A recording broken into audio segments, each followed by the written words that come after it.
ถ้าครอบครัวของคุณถูกประหารอย่างไร้ความผิดและคุณต้องหนีตายไปต่างแดนเพียงลำพังคุณจะยอมแพ้ต่อโชคชะตาหรือจะเปลี่ยนความเจ็บปวดนั้นให้กลายเป็นดาบที่กลับมาเชือดคอศัตรูวันนี้เราจะไปดูจุดกำเนิดของมหากาพย์ความแค้นที่บ้าคลั่งที่สุดเมื่ออูจือซูข้ามน้ำข้ามทะเลไปขุดศพกษัตริย์ขึ้นมาเฆี่ยนตีเพื่อชำระแค้นโดย Timeless Epic ถอดรหัสมหากาพย์ EP 13 แค้นนี้ต้องชำระอูจือซูขุดศพมาเคี่ยนและการปรากฏตัวของปราชญ์สงครามซุนวูท่านผู้ฟังครับตลอดการเดินทางในมหากาพย์เลียดก๊กที่ผ่านมาเราได้เห็นการชิงไหวชิงพริบการทำสงครามและการแย่งชิงอำนาจในดินแดนภาคกลางและภาคเหนือมาอย่างมากมายแต่ในตอนนี้ผมจะขอพาท่านผู้ฟังล่องใต้ข้ามแม่น้ำแยงซีเกียงอันกว้างใหญ่ไพศาลเข้าสู่ดินแดนที่มีความอุดมสมบูรณ์และมีกองทัพที่เกรียงไกรที่สุดแคว้นหนึ่งในยุคชุนชิวนั่นคือแคว้นฉู่ครับแคว้นฉู่ในยุคนั้นเปรียบเสมือนพยัคฆ์ร้ายแห่งแดนใต้ที่แว่นแคว้นในภาคกลางต่างพากันหวาดผวาแต่ท่านผู้ฟังครับสัจธรรมข้อหนึ่งที่มักจะเกิดซ้ำแล้วซ้ำเล่าในหน้าประวัติศาสตร์ก็คืออาณาจักรที่ยิ่งใหญ่และมีกำแพงเมืองสูงตระหง่านมักไม่ได้ล่มสลายเพราะศัตรูที่ยกทัพมาตีจากภายนอกแต่มันมักจะพังทลายลงเพราะหนอนแมลงที่ชอนชัยกัดกินรากแก้วอยู่ภายในราชสำนักของตนเองและจุดเริ่มต้นของความพินาศแห่งแคว้นฉู่ก็ไม่ได้เกิดจากกลยุทธ์อันล้ำลึกของแคว้นใดเลยครับแต่มันเกิดจากกิเลสตัณหาและความมักใหญ่ไฟสูงของคนเพียง2 คนเท่านั้นกษัตริย์ผู้ลุ่มหลงในอิสตรีและขุนนางกังฉินผู้ทะเยอทะยานเรื่องราวโศกนาฏกรรมที่สั่นสะเทือนไปทั้งแผ่นดินนี้เริ่มต้นขึ้นในรัชสมัยของฉู่ผิงหวังกษัตริย์แห่งแคว้นฉู่ผู้ซึ่งในวัยหนุ่มเคยเป็นนักรบที่ห้าวหาญแต่เมื่อก้าวขึ้นสู่จุดสูงสุดของอำนาจพระองค์กลับปล่อยให้ความสุขสบายและตัณหาเข้าครอบงำจิตใจชูผิงหวังมีองค์ชายรัชทายาทนามว่าเจี้ยนซึ่งเป็นชายหนุ่มที่เพียบพร้อมและกำลังจะได้อภิเษกสมรสกับองค์หญิงโฉมงามจากแคว้นฉินเพื่อเป็นการเชื่อมสัมพันธไมตรีระหว่างสองมหาอำนาจแต่ทว่าในราชสำนักแห่งนี้มีขุนนางสอพรผู้หนึ่งนามว่าเฟ่ยอู่จี้บุรุษผู้นี้ไม่ได้มีความสามารถในการรบหรือการปกครองใดๆเลยครับความเก่งกาจเพียงอย่างเดียวของเขาคือการอ่านใจคนและการประจบสอพรเฟ่ยอู่จี้รู้ดีว่าฉู่ผิงหวังเป็นกษัตริย์ที่มักมากในกามคุณเมื่อเขาได้รับมอบหมายให้เป็นทูตเดินทางไปรับตัวองค์หญิงแคว้นฉินมาให้รัชทายาทพอเฟ่ยอู่จี้ได้เห็นรูปโฉมอันงดงามราวกับเทพธิดาขององค์หญิงความคิดอันชั่วร้ายและวิปริตที่สุดก็ผุดขึ้นในหัวของเขาทันทีเฟ่ยอู่จี้รีบควบม้ากลับมายังเมืองหลวงแคว้นฉู่เข้าเฝ้าฉู่ผิงหวังเป็นการลับและพรรณนาถึงความงามขององค์หญิงแคว้นฉินด้วยวาทศิลป์ที่ยั่วยวนจนกษัตริย์ชราเกิดความลุ่มหลงจนหน้ามืดตามัวเฟ่ยอู่จี้กระซิบข้างพระกันว่าตาหวางหญิงงามล่มเมืองเช่นนี้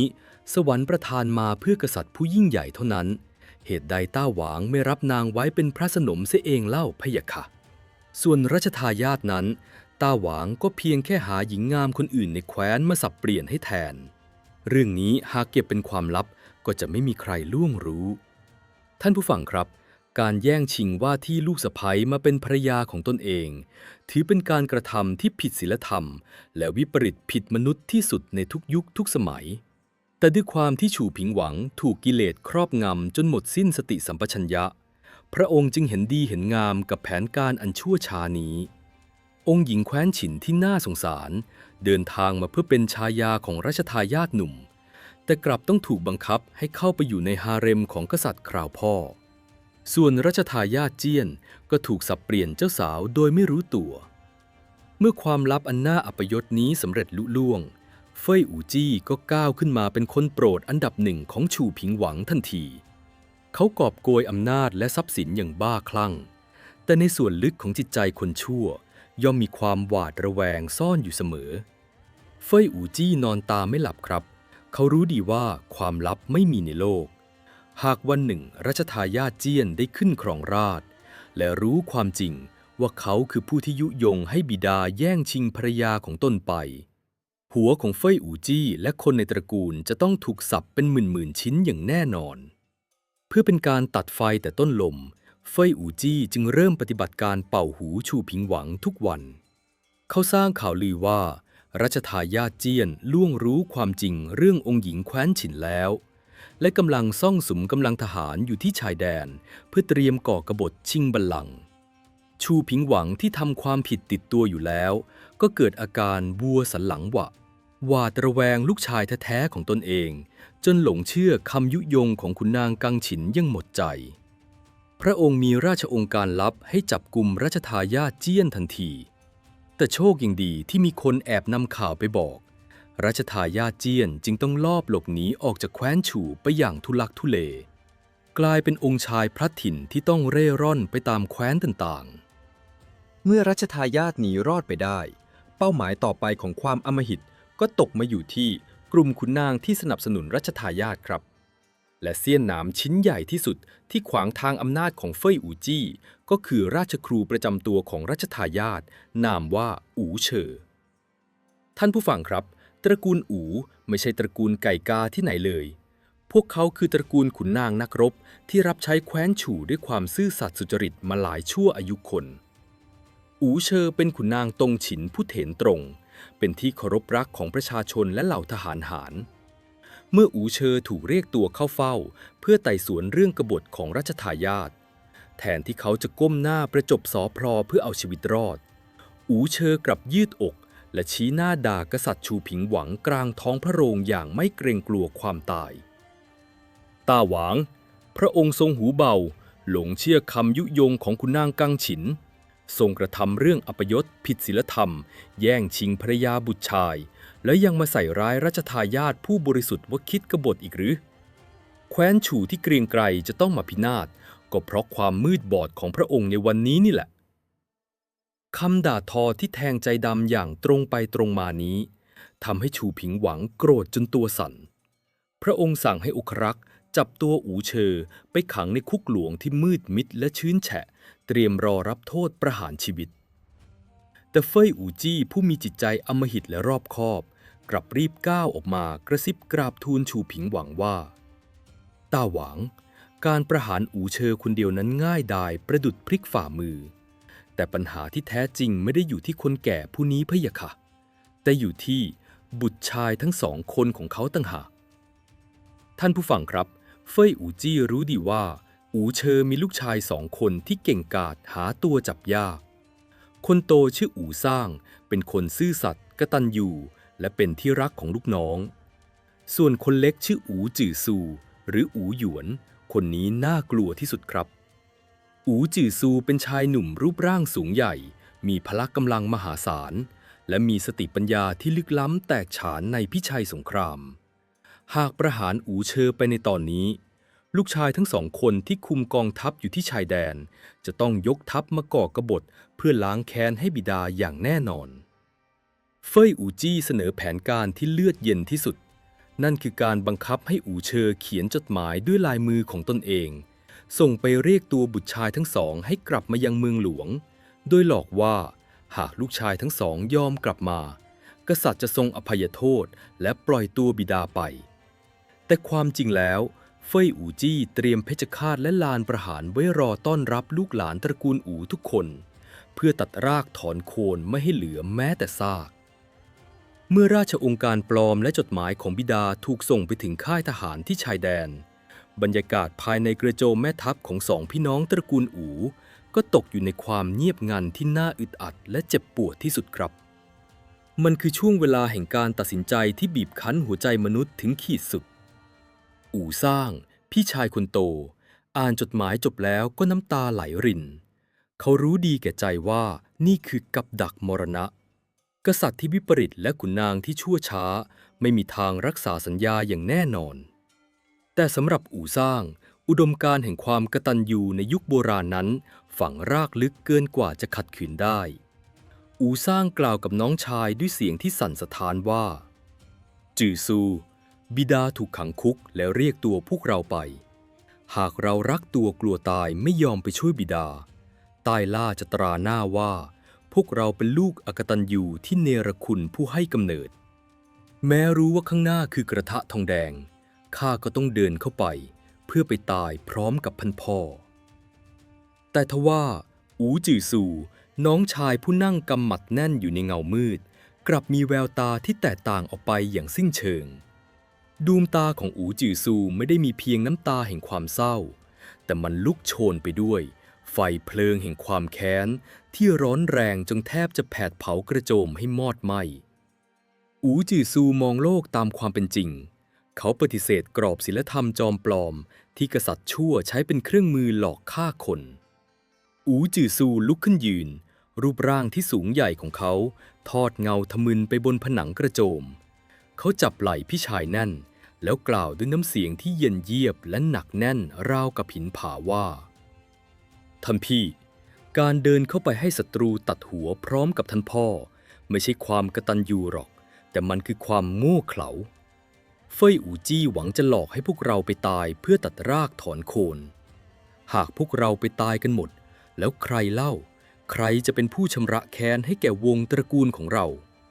ใครจะเป็นผู้ทวงคืนความยุติธรรมให้แก่ดวงวิญญาณของท่านพ่อท่านผู้ฟังครับนี่คือจุดแตกหักทางความคิดที่นำไปสู่ชะตากรรมที่แตกต่างกันอย่างสิ้นเชิงของสองพี่น้องอู่ซ่างเลือกที่จะสละชีวิตเพื่อรักษาชื่อเสียงแห่งความกตัญญูในขณะที่อู่จือซูเลือกที่จะยอมแบกรับตราบาปของคนอกตัญญูที่ทิ้งพ่อ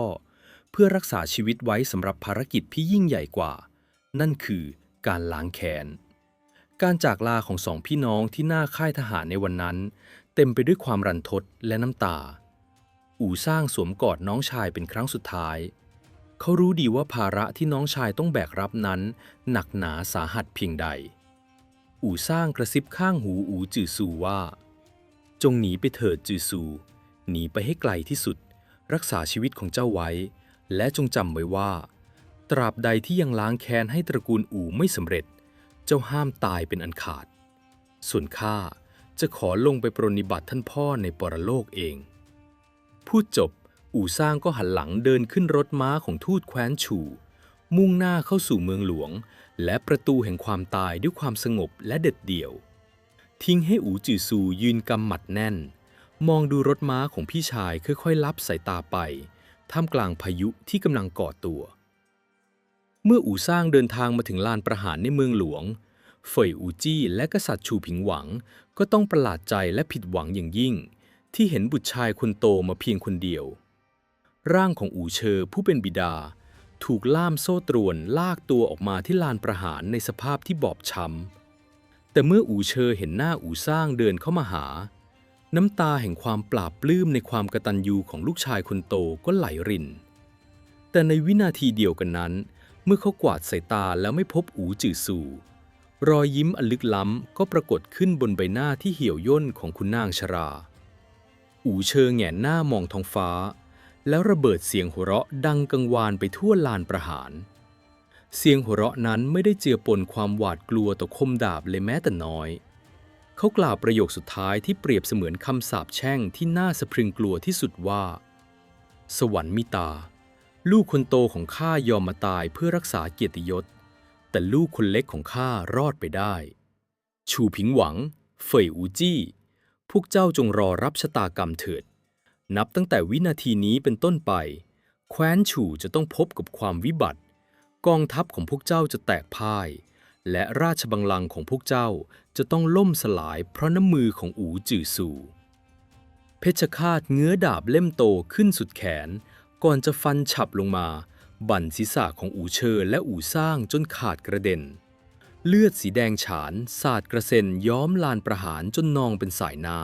ำโศกนาฏกรรมตระกูลอู่ได้เสร็จสิ้นลงแล้วด้วยความอายุติธรรมที่โหดร้ายทารุณที่สุดแผ่นดินแคว้นฉู่สูญเสียขุนนางที่ซื่อสัตย์ที่สุดไปพร้อมกันถึง2 คน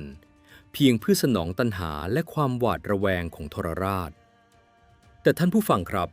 เลือดทุกหยดของตระกูลอู่ที่ไหลรินลงบนผืนดินในวันนั้นไม่ได้ซึมหายไปอย่างไร้ค่าแต่มันได้หล่อหลอมรวมกันกลายเป็นเชื้อเพลิงแห่งความพยาบาทที่ถูกส่งต่อข้ามระยะทางหลายพันลี้ไปสู่หัวใจของบุรุษเพียงคนเดียว ที่กำลังควบม้าฝ่าความมืดมิดอยู่ที่ชายแดน เมื่อสายลับนำข่าวการประหารชีวิตบิดาและพี่ชายมาแจ้งแก่อูจือซูโลกทั้งใบของเขาก็พังทลายลง อูจือซูไม่ได้ร้องไห้ฟูมฟายเขาเพียงแต่คุกเข่าลงกับพื้นดินหันหน้าไปทางทิศเมืองหลวงแคว้นฉู่เขากัดฟันแน่นจนเลือดไหลซึมออกมาจากริมฝีปากเล็บจิกลงไปในฝ่ามือจนเลือดอาบอูจือซูชักดาบประจำกายออกมากรีดลงบนแขนของตนเองปล่อยให้เลือดหยดลงบนผืนดินและกล่าวคำสาบานที่สั่นสะเทือนไปถึงสวงสวรรค์ว่าแผ่นดินฉู่เอ๋ยแผ่นดินที่ข้าและตระกูลอูอุทิศชีวิตปกป้องมาตลอดบัดนี้พวกเจ้าได้พรากทุกสิ่งทุกอย่างไปจากข้ากฎหมายและคุณธรรมที่ข้าเคยศรัทธามันคือเรื่องหลอกลวงทั้งสิ้นข้าอูจือซูขอสาบานด้วยเลือดและวิญญาณหากข้ายังมีลมหายใจข้าจะเหยียบย่ำแคว้นฉู่ให้ราบเป็นหน้ากลองข้าจะนำกองทัพมฤตยูมากวาดล้างราชวงศ์ฉู่และข้าจะลากคอพวกกษัตริย์ชั่วและขุนนางเลวมาสับเป็นชิ้นๆเพื่อเส้นไหว้ดวงวิญญาณของบิดาและพี่ชายข้าให้จงได้พยัคฆ์ร้ายแห่งแดนป้ายได้ตื่นขึ้นแล้วครับแต่มันไม่ได้ตื่นขึ้นมาเพื่อปกป้องแคว้นฉู่อีกต่อไปมันตื่นขึ้นมาเพื่อทำลายล้างทุกสิ่งทุกอย่างให้พินาศย่อยยับการเดินทางหลบหนีภัยอันตรายที่ระทึกขวัญที่สุดในยุคชุนชิวการฝ่าด่านมรณะที่ต้องแลกมาด้วยความเจ็บปวดทั้งร่างกายและจิตใจของอูจือซูกำลังจะเริ่มต้นขึ้นเขาจะต้องเผชิญหน้ากับการไล่ล่าอย่างบ้าคลั่งของทหารแคว้นฉู่นับหมื่นคนและต้องเอาชีวิตรอดให้ได้เพื่อรอวันกลับมาชำระหนี้เลือดก้อนนี้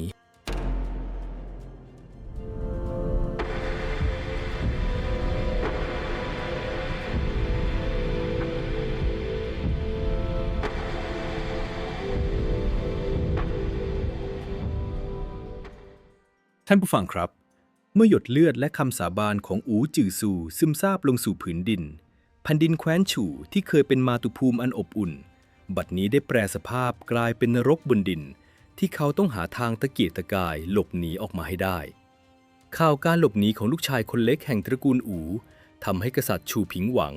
และขุนนางกังฉินอย่างเฟ่ยอูจี้หวาดผวาจนกินไม่ได้นอนไม่หลับพวกเขารู้ดีแก่ใจครับว่าการปล่อยให้อูจือซูรอดชีวิตรอดพ้นเงื้อมือไปได้ก็เปรียบเสมือนการปล่อยพยัคฆ์ติดปีกให้หลบเข้าป่าลึกรอคอยวันที่มันจะกลับมาขย่ำคอหอยของพวกเขาเองราชองค์การด่วนถูกส่งออกไปทั่วทุกสารทิศประตูด่านชายแดนทุกแห่งถูกสั่งปิดตายรูปภาพใบประกาศจับอูจือซูถูกแปะร้ายอยู่ตามกำแพงเมืองทุกแห่งหนรางวัลนำจับถูกตั้งไว้สูงลิบลิ่วถึงขั้นพระราชทานที่ดินและทองคำมหาศาลใครที่ให้ที่พักพิงจะถูกประหาร7 ชั่วโคตรการไล่ล่าที่บ้าคลั่งและยิ่งใหญ่ที่สุดในประวัติศาสตร์แคว้นฉู่ได้เริ่มต้นขึ้นแล้วทหารม้านับหมื่นนายควบตะบึงไปตามเส้นทางต่างๆฝุ่นควันตลบอบอวนไปทั่วแผ่นดินเพียงเพื่อตามล่าเด็ดหัวบุรุษเพียงคนเดียวในขณะเดียวกันอูจือซูต้องรอนแรมหลบซ่อนตัวอยู่ตามป่าเขาลำเนาไพรสภาพของยอดขุนพลหนุ่มผู้เคยสง่างามบัดนี้ไม่ต่างอะไรกับสุนัขจรจัดที่ถูกทุบตีเขาต้องทนหิวโหยกินรากไม้และผลไม้ป่าประทังชีวิตดื่มน้ำจากลำธารที่ขุ่นมัวเสื้อผ้าที่เคยเป็นชุดเกราะชั้นดีถูกกิ่งไม้เกี่ยวจนขาดรุ่งริ่งแต่สิ่งเดียวที่ยังคงสว่างไสวและไม่เคยดับมอดลงเลยก็คือดวงตาของเขาครับดวงตาที่วาวโรจน์ไปด้วยไฟแห่งความพยาบาททุกครั้งที่เขาหลับตาลงภาพศีรษะของบิดาและพี่ชายที่กลิ้งหลุดจากบ่ายังคงตามมาหลอกหลอนซ้ำแล้วซ้ำเล่ามันเป็นฝันร้ายที่คอยตอกย้ำว่าเขาห้ามตายห้ามยอมแพ้และต้องมีชีวิตอยู่ต่อไปให้จงได้การหลบหนีของอูจือซูไม่ได้โรยด้วยกลีบกุหลาบเลยครับในตอนแรกเขาดันด้นเดินทางไปจนถึงแคว้นซ่งและแคว้นเจิ้งเพื่อหวังจะไปสมทบกับองค์รัชทายาทเจี้ยนผู้ซึ่งถูกชูผิงหวังใส่ร้ายและต้องหลบหนีออกมาก่อนหน้านี้อูจือซูหวังว่าหากเขาร่วมมือกับรัชทายาทพวกเขาอาจจะขอยืมกำลังทหารจากแคว้นอื่นกลับไปทวงบัลลังก์และชำระแค้นได้สำเร็จแต่ทว่าสวรรค์กลับเล่นตลกอย่างโหดร้าย รัชทายาทเจี้ยนเป็นคนไร้ความสามารถและทะเยอทะยานในทางที่ผิดเขาไปแอบวางแผนร่วมกับกบฏเพื่อจะยึดอำนาจในแคว้นเจิ้งที่ให้ที่พักพิงจนความแตกและถูกกษัตริย์แคว้นเจิ้งสั่งประหารชีวิตการตายของรัชทายาทเจี้ยนทำให้อูจือซูต้องสูญเสียที่พึ่งพิงสุดท้ายแถมเขายังต้องรับภาระที่หนักอึ้งเพิ่มขึ้นมาอีกหนึ่งอย่างนั่นคือการต้องพาตัวองค์ชายเซิ่งบุตรชายวัยเยาว์ของรัชทายาทเจี้ยนหลบหนีตามไปด้วยท่านผู้ฟังลองจินตนาการดูสิครับลำพังตัวคนเดียวจะหลบหนีการตามล่าก็ยากแสนเข็ญอยู่แล้วแต่นี่อูจือซูต้องอุ้มเด็กน้อยที่กำลังหวาดกลัวรอนแรมฝ่าอันตรายไปด้วยกันมันคือบททดสอบความอดทนและขีดจำกัดของมนุษย์ที่สาหัสที่สุดจริงๆครับอูจือซูตัดสินใจเปลี่ยนเส้นทางเขามุ่งหน้าไปทางทิศตะวันออกเป้าหมายของเขาคือแคว้นอูแว่นแคว้นที่กำลังก่อตัวเป็นมหาอำนาจแห่งใหม่ริมฝั่งทะเลตะวันออกซึ่งเป็นศัตรูคู่อาฆาตของแคว้นฉูหากเขาไปถึงแคว้นอูได้เขาอาจจะขอยืมกองทัพมาแก้แค้นได้สำเร็จแต่เส้นทางสู่แคว้นอูนั้นมีประการด่านสุดท้ายที่แข็งแกร่งและน่าสะพรึงกลัวที่สุดขวางกั้นอยู่นั่นคือด่านเจ้าอวนด่านเจ้าอวนเป็นช่องเขาแคบๆที่ถูกขนาบด้วยภูเขาสูงชันและแม่น้ำที่เชี่ยวกรากไม่มีเส้นทางอื่นใดให้ลัดเลาะไปได้เลยทหารแคว้นฉูประจำการอยู่ที่นี่อย่างหนาแน่นมีการตั้งจุดตรวจค้นอย่างเข้มงวดที่สุดรูปวาดใบหน้าของอูจือซูถูกติดไว้ทุกตารางนิ้วทหารทุกคนจ้องมองหน้าผู้สัญจรไปมาอย่างเอาเป็นเอาตายนกสักตัวจะบินผ่านด่านนี้ไปได้ยังต้องถูกตรวจสอบนับประสาอะไรกับชายชะกันรูปร่างสูงใหญ่อย่างอูจือซูเมื่ออูจือซูเดินทางมาถึงบริเวณใกล้เคียงด่านเจ้าอวนเขาก็ต้องหยุดชะงักและซ่อนตัวอยู่ในป่าลึกเขาแอบมองดูความเข้มงวดของด่านตรวจแล้วก็ต้องถอนหายใจด้วยความสิ้นหวังไม่มีทางเลยที่เขาจะพาตัวเองและองค์ชายเซิ่งเดินผ่านด่านนี้ไปได้โดยไม่ถูกจับในช่วงเวลาที่มืดมนที่สุดนั่นเองโชคชะตาก็ได้นำพาให้เขาไปพบกับตงเกากงหมอเทวดาผู้มีจิตใจเมตตาและเกลียดชังความอายุติธรรมของราชสำนักฉูตงเกากงเห็นสภาพที่น่าเวทนาของอูจือซูจึงตัดสินใจให้ที่หลบซ่อนภายในบ้านของตนซึ่งอยู่ไม่ไกลจากด่านนักตงเกากงบอกให้อูจือซูพักผ่อนและรอคอยไปก่อนเขาจะพยายามหาอุบายพาหลบหนีออกไปให้ได้วันแล้ววันเล่าผ่านไปอูจือซูต้องอุดอู้อยู่แต่ในห้องลับแคบๆทุกเสียงฝีเท้าของทหารที่เดินลาดตระเวนผ่านหน้าบ้านเปรียบเสมือนคมหอกที่ทิ่มแทงหัวใจของเขาความเครียดความหวาดวิตกและความแค้นที่อัดอั้นอยู่ในอกเริ่มกัดกินจิตใจของเขาอย่างบ้าคลั่งท่านผู้ฟังครับคืนหนึ่งที่น่าจดจำที่สุดในหน้าประวัติศาสตร์ได้มาถึงอูจือซูนอนไม่หลับเขาลุกขึ้นเดินวนไปวนมาในห้องลับท่ามกลางแสงตะเกียงที่ริบหรี่ในหัวของเขามีแต่ภาพลานประหารภาพเลือดของบิดาและพี่ชายเสียงหัวเราะเยาะเย้ยของฉูผิงหวังและเฟ่ยอูจี้ดังก้องอยู่ในโสตประสาทเขาคิดถึงความตายที่รออยู่เบื้องหน้าหากเขาถูกจับได้ที่ด่านเจ้าอวนความหวังที่จะล้างแค้นก็จะพังทลายลงวงตระกูลอูจะต้องตายตาไม่หลับไปตลอดกาลความกดดันและความบอบช้ำทางจิตใจพุ่งทะยานขึ้นสู่จุดสูงสุดขีดจำกัดของมนุษย์ถูกทำลายลงในค่ำคืนนั้นเองอูจือซูเอามือกุมศีรษะร้องไห้สะอื้นอย่างไม่มีเสียงเพื่อไม่ให้ใครได้ยินเขาเจ็บปวดราวกับหัวใจจะแตกออกเป็นสิ่งเสี่ยงความเครียดที่สะสมมานานนับเดือนได้ส่งผลกระทบต่อร่างกายของเขาอย่างรุนแรงที่สุดเมื่อรุ่งอรุณมาเยือนแสงแดดอ่อนๆสาดส่องลอดช่องหน้าต่างเข้ามาในห้องตงเกากงเปิดประตูห้องลับเข้ามาพร้อมกับถาดอาหารแต่เมื่อหมอชราได้เห็นใบหน้าของอูจือซูเขาก็ต้องตกตะลึงจนทำถาดอาหารหลุดมือถ้วยชามแตกกระจายเกลื่อนพื้นตงเกากงเบิกตากว้างชี้นิ้วไปที่อูจือซูด้วยความตกใจสุดขีดอูจือซูแปลกใจจึงเดินไปหยิบคันช่องทองเหลืองขึ้นมาส่องดูใบหน้าของตนเองและวินาทีนั้นเองเขาก็ต้องตกตะลึงจนแทบหยุดหายใจภาพที่สะท้อนอยู่ในคันช่องไม่ใช่ชายหนุ่มนักรบผู้ห้าวหาญอีกต่อไปแล้วแต่สิ่งที่เขาเห็นคือ ใบหน้าของชายชราที่มีรอยเหี่ยวย่นและที่น่าตกใจที่สุดคือเส้นผมและหนวดเคราของเขาที่เคยดกดำเงางามบัดนี้ได้แปรเปลี่ยนเป็นสีขาวโพลนราวกับหิมะไปจนหมดสิ้นท่านผู้ฟังครับนี่ไม่ใช่เรื่องแต่งหรือนิทานปรัมปราแต่อย่างใดแต่เป็นบันทึกทางประวัติศาสตร์ที่สะเทือนอารมณ์ที่สุดความทุกข์ระทมความเครียดขั้นวิกฤตและความแค้นที่สุมอกได้สูบเอาเลือดเนื้อและพลังชีวิตของอูจือซูไปจนหมดสิ้นเพียงชั่วข้ามคืนเดียวบุรุษหนุ่มวัยชกันได้แก่ชราลงไปนับ10 ปีผมที่ขาวโพลนของเขาคือสัญลักษณ์ของความเจ็บปวดที่ไม่มีมนุษย์คนใดจะทนรับได้แต่ทว่าท่ามกลางความตกตะลึงนั้นตงเกากงกลับหัวเราะออกมาด้วยความยินดีเขากล่าวกับอูจือซูว่าสวรรค์มีตาแล้วท่านขุนพลรูปลักษณ์ของท่านในตอนนี้เปลี่ยนแปลงไปจนไม่มีใครจำได้แม้แต่บิดามารดาของท่านเมื่อเกิดใหม่ก็คงจำไม่ได้ใบประกาศจับที่ด่านเจ้าอวนเป็นรูปของชายหนุ่มผมดำแต่ท่านในตอนนี้คือชายชราผมขาวนี่แหละคือหนทางรอดของพวกเราแผนการหลบหนีที่แนบเนียนที่สุดจึงถูกจัดเตรียมขึ้นตงเกากงมีเพื่อนสนิทคนหนึ่งที่มีรูปร่างหน้าตาคล้ายคลึงกับอูจือซูในสมัยที่ยังผมดำตงเกากงให้เพื่อนคนนี้แซงแต่งตัวเป็นอูจือซูแล้วแกล้งเดินไปป้วนเปี้ยนที่หน้าด่านเจ้าอวนทันทีที่ทหารแคว้นฉู่เห็นชายที่มีลักษณะตรงตามใบประกาศจับพวกเขาก็กรูกันเข้าจับกุมตัวทันทีเสียงโห่ร้องดีใจของทหารดังก้องไปทั่วบริเวณ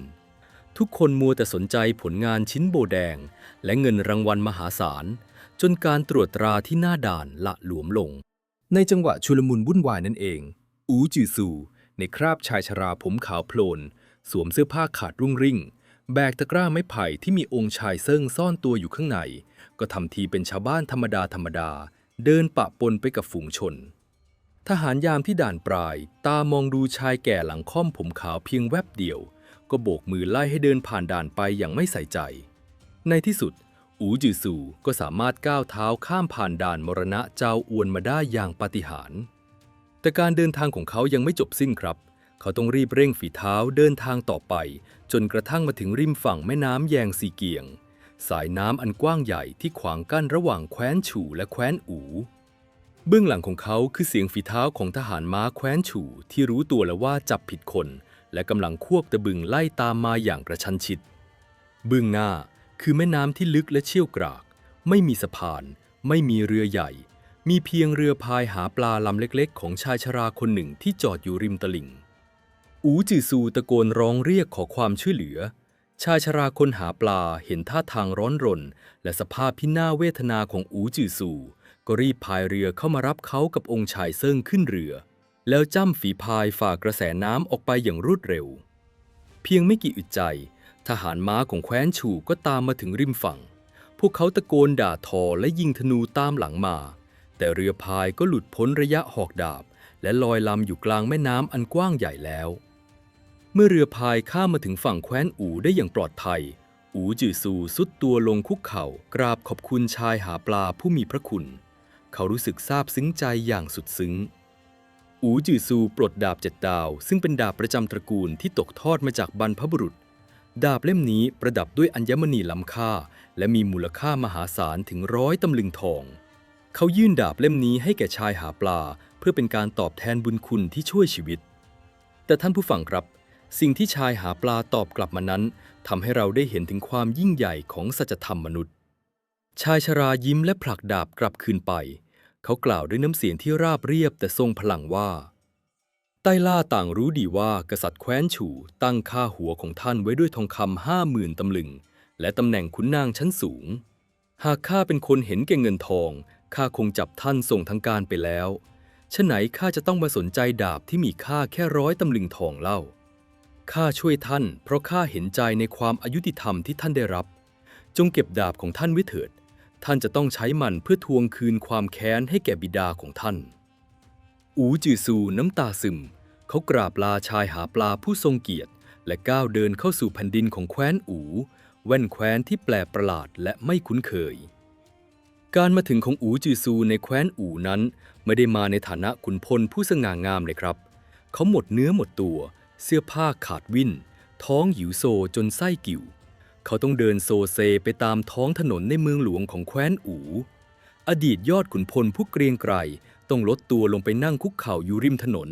เป่าขลุ่ยและร้องเพลงขอทานเพื่อแลกกับเศษอาหารประทังชีวิตให้ตนเองและองค์ชายเซิ่งภาพของขอทานผมขาวผมเผ้ารุงรังนั่งเป่าขลุ่ยด้วยท่วงทำนองที่แสนเศร้าระทมทำให้ชาวเมืองอู่ที่เดินผ่านไปมาต้องหยุดดูด้วยความเวทนาแต่ทว่าหากใครได้จ้องมองลึกเข้าไปในดวงตาของขอทานผู้นี้พวกเขาจะสัมผัสได้ถึงรังสีอำมหิตและความดุดันที่ซ่อนอยู่ภายในมันไม่ใช่สายตาของคนสิ้นหวังแต่มันคือสายตาของมังกรที่กำลังจำศีลรอคอยเวลาที่จะผงาดขึ้นสู่ท้องฟ้าอีกครั้งและในตลาดเมืองอู่แห่งนี้นี่เองที่โชคชะตาจะได้นำพาอู่จือซูไปพบกับบุรุษอีกคนหนึ่งบุรุษผู้มีชีวิตที่ลึกลับและมีสติปัญญาที่ลึกล้ำเหนือมนุษย์ปุถุชนบุรุษผู้ที่จะมากำหนดชะตากรรมของแผ่นดินจีนด้วยตำราพิชัยสงคราม13 บทบุรุษผู้นั้นมีนามว่าซุนวูครับการพบกันของบุรุษผู้ขับเคลื่อนด้วยความแค้นอย่างอูจือซูและปราชญ์แห่งสงครามผู้เงียบขรึมอย่างซุนวูจะก่อให้เกิดพายุลูกใหญ่ที่พัดถล่มแผ่นดินจงหยวนได้อย่างไรแผนการที่จะล้มล้างแคว้นฉู่ของพวกเขาจะเริ่มต้นขึ้นแบบไหนติดตามความสนุกสุดระทึกนี้ได้ในพาร์ท 3ครับท่านผู้ฟัง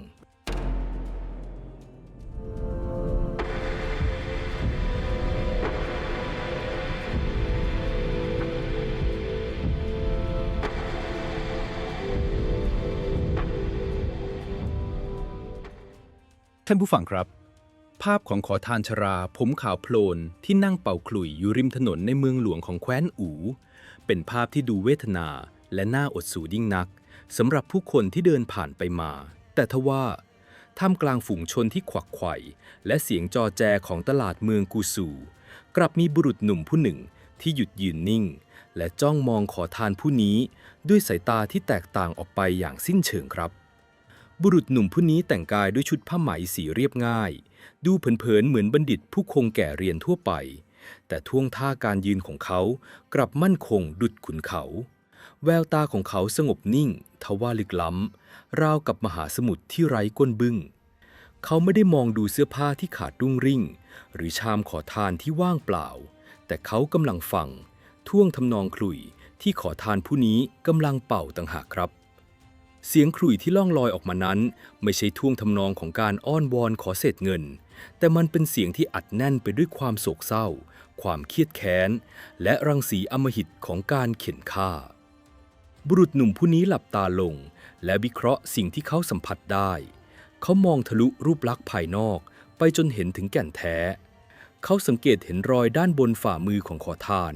ซึ่งเป็นรอยด้านที่เกิดจากการจับด้ามดาบและสายง้างธนูมาเป็นเวลานานนับ10 ปี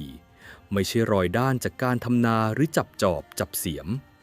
เขาสังเกตเห็นแผ่นหลังที่ตั้งตรงแม้จะนั่งอยู่บนพื้นดินซึ่งเป็นบุคลิกของแม่ทัพผู้เคยสั่งการคนนับหมื่นไม่ใช่ลักษณะของยาจกที่คุ้นเคยกับการก้มหัวให้ผู้คนบุรุษผู้มีสายตาเฉียบแหลมดุจเทพพยดาผู้นี้มีนามว่าซุนวูครับท่านผู้ฟังซุนวูหรือที่ในอนาคตโลกจะรู้จักเขาในนามของปราชญ์แห่งสงครามซุนจีพื้นเพเดิมของเขาเป็นชาวแคว้นฉีแต่ด้วยความเบื่อหน่ายในการเมืองที่เน่าเฟะของบ้านเกิดเขาจึงอพยพเร่ร่อนมาพำนักอยู่ที่แคว้นอู่ซุนวูใช้เวลาทั้งชีวิตในการศึกษาและวิเคราะห์ยุทธศาสตร์การทหารจนกลั่นกรองออกมาเป็นตำราพิชัยสงคราม13 บทที่ยิ่งใหญ่ที่สุดในโลกแต่ในเวลานั้นเขายังเป็นเพียงปราชญ์ไร้ชื่อที่รอคอยเวลาและเวทีที่จะได้พิสูจน์ทฤษฎีของตนเองซุนวูเดินเข้าไปหาขอทานผมขาว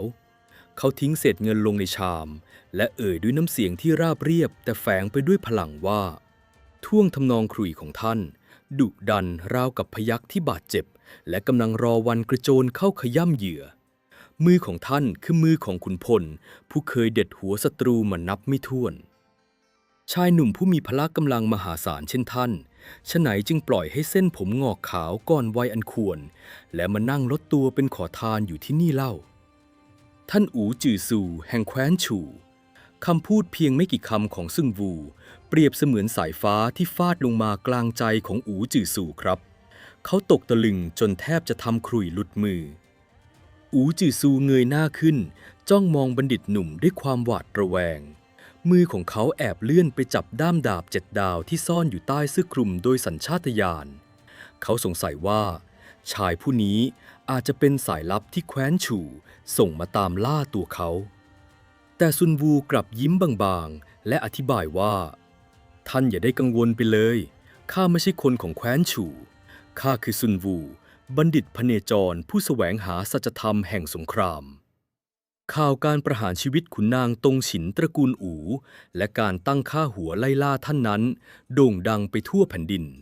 เมื่อข้าได้เห็นชายผมขาวที่มีหน่วยก้านระดับแม่ทัพใหญ่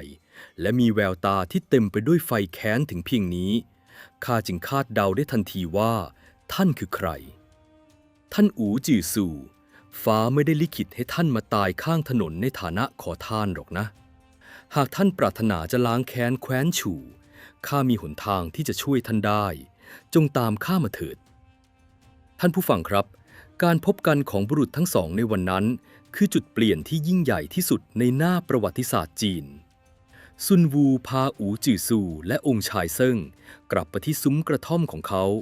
จัดหาน้ำสะอาดให้ชำระล้างร่างกายและมอบเสื้อผ้าชุดใหม่ให้สวมใส่เมื่อพยัคฆ์แห่งแคว้นฉู่ได้กินอิ่มและพักผ่อนเขาก็เล่าเรื่องราวความอายุติธรรมและความโหดร้ายทั้งหมดที่ตระกูลของเขาต้องเผชิญให้ซุนวูฟังน้ำตาแห่งความแค้นไหลรินอาบแก้มของชายผมขาว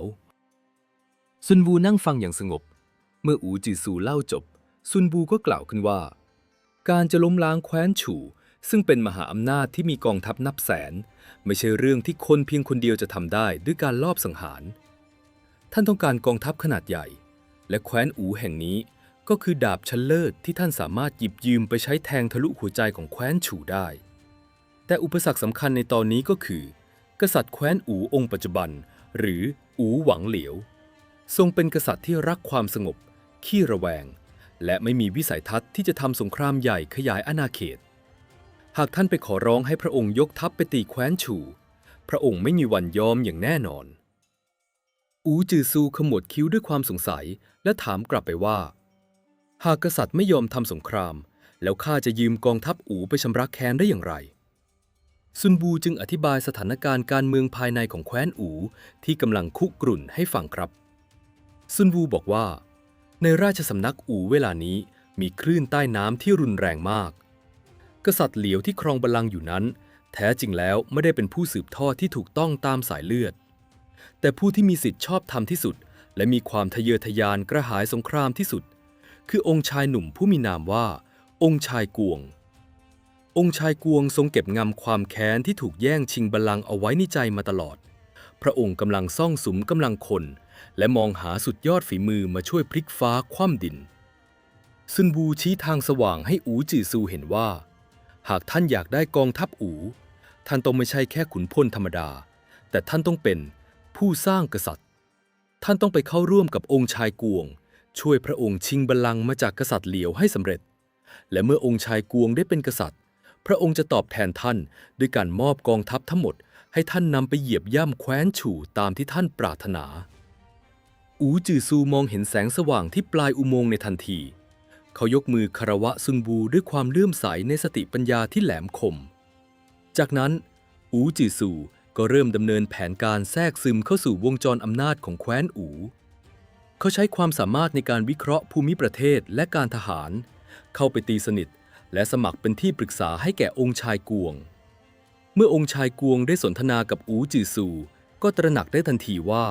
บุรุษผมขาวผู้นี้คือมังกรที่ซ่อนตัวอยู่องค์ชายกวงเปิดใจและเล่าแผนการชิงบัลลังก์ให้อูจือซูฟังอูจือซูวิเคราะห์ว่าการจะก่อกบฏด้วยการใช้กำลังทหารเข้าปะทะนั้นเสี่ยงเกินไปเพราะกษัตริย์เหลียวมีการคุ้มกันที่แน่นหนามากทางเดียวที่จะชิงอำนาจได้โดยเสียเลือดเนื้อน้อยที่สุดและรวดเร็วที่สุดก็คือ การลอบสังหารกษัตริย์เหลียวในงานเลี้ยงแต่การจะเข้าใกล้ตัวกษัตริย์เหลียวได้นั้นยากยิ่งกว่าปีนขึ้นสวรรค์ครับเพราะกษัตริย์เหลียวเป็นคนขี้ระแวงขั้นสุดพระองค์สวมเสื้อเกราะเหล็กซ้อนไว้ใต้ชุดคลุมตลอดเวลาทหารองครักษ์ที่ยืนรายล้อมก็ล้วนแต่ถือหอกยาวใครก็ตามที่พกอาวุธและก้าวเข้ามาใกล้ในระยะประชิดจะถูกแทงพรุนเป็นรังผึ้งทันทีเพื่อแก้ปัญหานี้อูจีซูจึงได้ออกตามหาสุดยอดมือสังหารและเขาก็ได้พบกับจวนจูชายชะกันผู้มีฝีมือดาบเป็นเลิศแต่กลับมีชีวิตที่แร้นแค้นและเป็นลูกกตัญญูที่ดูแลมารดาชราอย่างดีเยี่ยมอูจือซูแนะนำจวนจูให้รู้จักกับองค์ชายกวงองค์ชายกวงใช้จิตวิทยาในการซื้อใจคนขั้นสูงสุดพระองค์ปฏิบัติต่อจวนจูเยี่ยงสหายรักดูแลมารดาของจวนจูด้วยอาหารและเครื่องนุ่งห่มชั้นดีจนจวนจูรู้สึกซาบซึ้งใจและสาบานว่าจะยอมถวายชีวิตเพื่อตอบแทนบุญคุณท่านผู้ฟังครับมีเกร็ดประวัติศาสตร์ที่สะเทือนอารมณ์มากเกี่ยวกับเรื่องนี้เมื่อมารดาของจวนจูทราบว่าบุตรชายกำลังจะไปทำภารกิจที่ต้องแลกด้วยชีวิตเพื่อตอบแทนองค์ชายกวงแต่นางสังเกตเห็นว่าจวนจูยังมีความลังเลและห่วงใยในตัวนางจึงตัดสินใจแขวนคอตายครับเพื่อปลดเปลื้องพันธนาการในใจของลูกชายให้เขาสามารถไปทำภารกิจมรณะได้อย่างหมดห่วงความเด็ดเดี่ยวของมารดาทำให้จวนจูตัดขาดจากความอาลัยอาวรณ์ทั้งปวงเขากลายเป็นเครื่องจักรสังหารที่สมบูรณ์แบบที่สุดเมื่อได้ตัวมือสังหารแล้วอูจีซูก็เริ่มวางแผนอันแยบยลเขาสืบรู้มาว่ากษัตริย์เหลียวทรงโปรดปรานอาหารจานหนึ่งเป็นอย่างมากนั่นคือปลาย่างจวนจูจึงถูกส่งตัวไปเรียนวิชาย่างปลาจากพ่อครัวมือหนึ่งของแคว้นจนเชี่ยวชาญและในขณะเดียวกันอูจือซูก็ได้สั่งทำมีดสั้นเล่มหนึ่งขึ้นมาเป็นพิเศษมันเป็นมีดที่ตีจากเหล็กกล้าชั้นดีมีขนาดเล็กกระทัดรัดแต่คมกริบจนสามารถแทงทะลุเกราะเหล็กได้มีดเล่มนี้มีชื่อว่ามีดไส้ปลาเมื่อทุกอย่างพร้อมองค์ชายกวงก็ส่งสารไปเชิญกษัตริย์เหลียวมาเสวยงานเลี้ยงที่คฤหาสน์ของตนโดยอ้างว่าได้เชิญพ่อครัวเทวดามาทำปลาย่างสูตรพิเศษกษัตริย์เหลียวแม้จะหวาดระแวงแต่ด้วยความตะกละตะกรามและไม่อยากเสียหน้าจึงตอบรับคำเชิญแต่พระองค์ก็จัดเตรียมทหารองครักษ์นับร้อยนายยืนเรียงรายตั้งแต่ประตูคฤหาสน์ไปจนถึงโต๊ะเสวยทุกคนถืออาวุธครบมือบรรยากาศในงานเลี้ยงนั้นตึงเครียดและกดดันจนแทบจะหายใจไม่ออกเลยครับเมื่อถึงเวลาอันสมควรจวนจูในคราบของพ่อครัวก็เดินประคองถาดเงินขนาดใหญ่ที่มีปลาย่างตัวโตส่งกลิ่นหอมฉุยเข้ามาในท้องพระโรงทหารองครักษ์เข้ามารุมล้อมและตรวจค้นร่างกายของจวนจูอย่างละเอียดทุกซอกทุกมุมเมื่อไม่พบอาวุธใดๆซ่อนอยู่พวกเขาจึงอนุญาตให้จวนจูเดินนำถาดปลาย่างเข้าไปถวายที่หน้าพระพักตร์ของกษัตริย์เหลียวท่านผู้ฟังลองหลับตาจินตนาการถึงวินาทีความเป็นความตายนี้ดูสิครับจวนจูเดินก้มหน้าค่อยๆก้าวเท้าเข้าไปใกล้บัลลังก์สายตาของทหารองครักษ์นับร้อยคู่จ้องมองมาที่เขากษัตริย์เหลียวชะโงกหน้ามองดูปลาย่างด้วยความหิวโหยทันทีที่จวนจูวางถาดลงบนโต๊ะเบื้องหน้ากษัตริย์เหลียวในชั่วพริบตาที่ไม่มีใครคาดคิดจวนจูก็เอื้อมมือล้วงเข้าไปในปากของปลาย่างที่อ้าค้างอยู่เขาดึงมีดสั้นไส้ปลาที่ซ่อนอยู่ข้างในออกมาแล้วพุ่งตัวทะยานไปข้างหน้าด้วยความเร็วและพละกำลังทั้งหมดที่มีในชีวิตสุบเสียงคมมีดแหวกอากาศและแทงทะลุเสื้อเกราะเหล็กดังก้องไปทั่วห้องมีดสั้นเล่มนั้นเสียบทะลุขั้วหัวใจของกษัตริย์เหลียวอย่างแม่นยำเลือดสีสดพุ่งกระฉูดออกมาเปรอะเปื้อนถาดปลาย่าง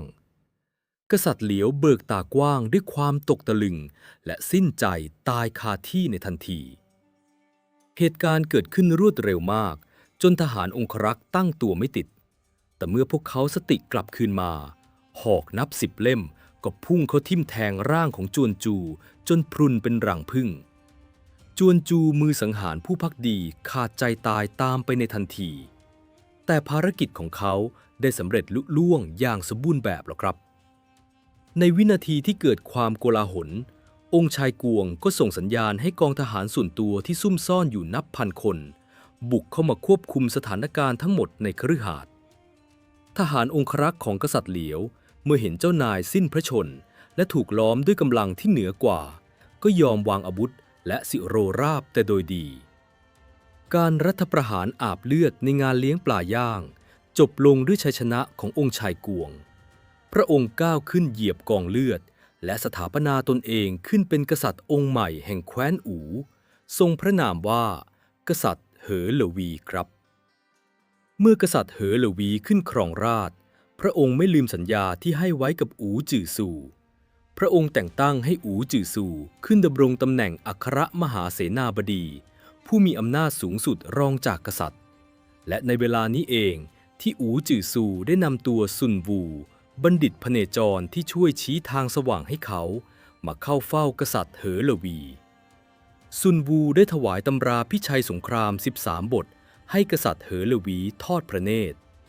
เมื่อกษัตริย์ผู้บ้าสงครามได้อ่านตำราที่ล้ำลึกที่สุดในประวัติศาสตร์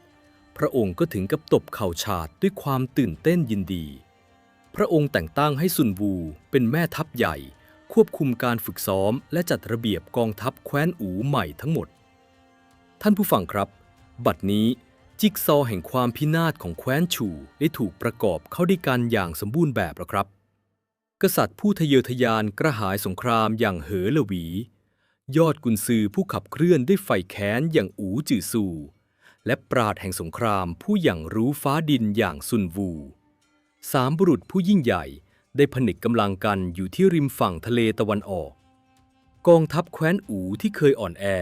กำลังถูกซุนวูหล่อหลอมให้กลายเป็นเครื่องจักรสังหารที่ไร้เทียมทาน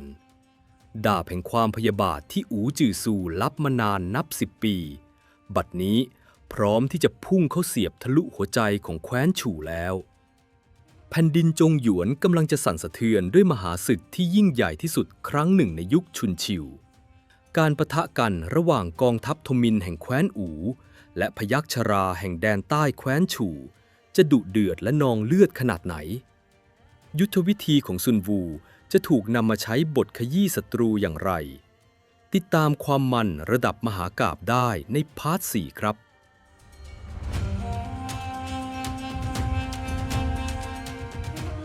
ท่านผู้ฟังครับหลังจากที่กษัตริย์เหอหลือวีก้าวขึ้นสู่บัลลังก์แห่งแคว้นอู่ด้วยการนองเลือดในงานเลี้ยงปลาย่าง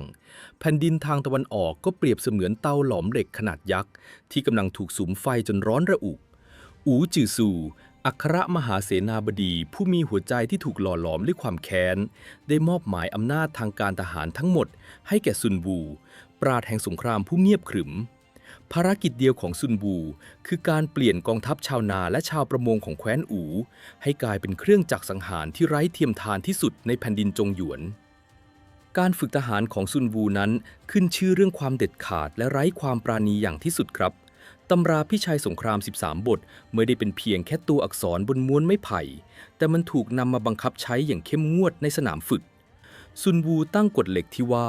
ทหารต้องเชื่อฟังคำสั่งแม่ทัพยิ่งกว่าชีวิตของตนเองแม้แต่พระสนมคนโปรดของกษัตริย์เหอหลือวีที่ถูกนำมาจัดตั้งเป็นกองทหารหญิงเพื่อทดสอบระบบหากฝ่าฝืนวินัยก็ถูกซุนวูสั่งตัดหัวประจานกลางลานฝึกโดยไม่เกรงใจกษัตริย์เลยแม้แต่น้อยความเด็ดขาดนี้ทำให้ทหารแคว้นอู่ทุกคนรู้ซึ้งว่าในยามสงครามคำสั่งของแม่ทัพคือประกาศสิทธิ์ของยมทูตกองทัพแคว้นอู่จึงมีระเบียบวินัยที่แข็งแกร่งดุจกำแพงเหล็กเคลื่อนไหวได้รวดเร็วดุจสายฟ้า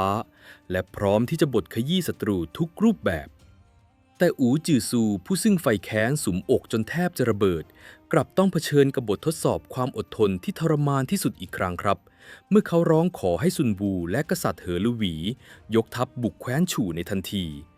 ซุนวูกลับสายหน้าและตอบปฏิเสธอย่างเยือกเย็นซุนวูอธิบายว่าแคว้นฉู่เป็นมหาอำนาจที่มีอาณาเขตกว้างใหญ่ไพศาลมีกองทัพนับแสนนาย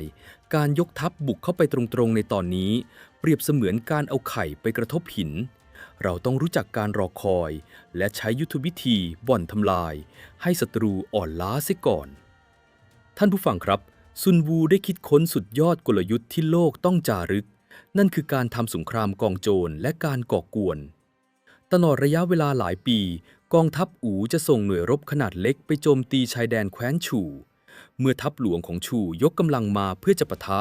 ทหารอูก็จะล่าถอยกลับไปอย่างรวดเร็วแต่พอทหารชูถอนกำลังกลับทหารอูก็จะโผล่มาโจมตีปล้นสะดมอีกครั้งทำเช่นนี้สลับไปมาซ้ำแล้วซ้ำเล่าจนกองทัพแคว้นชูที่ยิ่งใหญ่ต้องวิ่งรอกไปมาจนเหนื่อยสายตัวแทบขาดเสบียงอาหารร่อยหรอขวัญกำลังใจทหารตกต่ำถึงขีดสุดประชาชนตามแนวชายแดนเดือดร้อนจนหมดศรัทธาในราชสำนักชูและในระหว่างที่การรอคอยดำเนินไปนั้นเองข่าวร้ายที่ทำให้อูจือซูแทบจะเสียสติก็ถูกส่งมาจากแคว้นชูครับทรราชชูผิงหวังกษัตริย์ชั่วผู้สั่งประหารชีวิตบิดาและพี่ชายของเขาได้ประชวรหนักและสวรรคตลงด้วยโรคชรา เมื่ออูจือซูได้ยินข่าวนั้นแทนที่เขาจะดีใจเขากลับวิ่งออกไปที่ลานกว้างคุกเข่าลงแล้วร้องตะโกนแหง่หน้ามองฟ้าด้วยความโกรธแค้นจนน้ำตาเป็นสายเลือดเขากระแทกกำปั้นลงบนพื้นดินและสะบทว่า